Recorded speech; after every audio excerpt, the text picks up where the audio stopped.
भाकरी खाते ती आणि कागद तिथून टाकून देते ते. आडबीड पडला असला तर वाईट चटका दिला असता. नाही त्यापरच मी डॉक्टरला बोलवते. मी बागलेवाडीत बोलते. आमची धूर पिल्ला आजारी पडल्या हो. आता यायला जमल असं वाटत नाही. हा बघा माझ्याकडे एक डॉक्टर आहेत, त्यांना पाठवतो. तसं अँटीबायोटिक दिलंय मी त्याला इंजेक्शन मधून.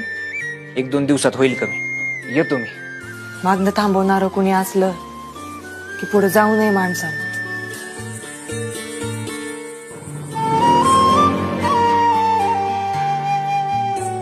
तुम्ही का भरली फी? अगं जी मुलगी आपल्यासाठी आपले जन्मदाते आईबाप सोडून येते तिच्यासाठी तिचा आईबाप नवऱ्यानंच तर व्हायचं असतं.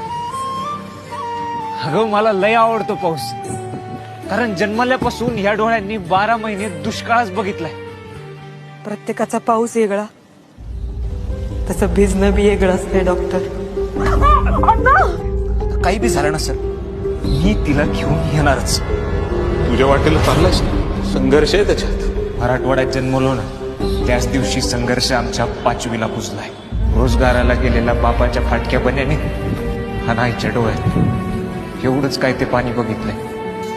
ती कुठं आहे तिथं पण जाण्याचा प्रयत्न करू नकोस रे. तिच्यावर नजर ठेव.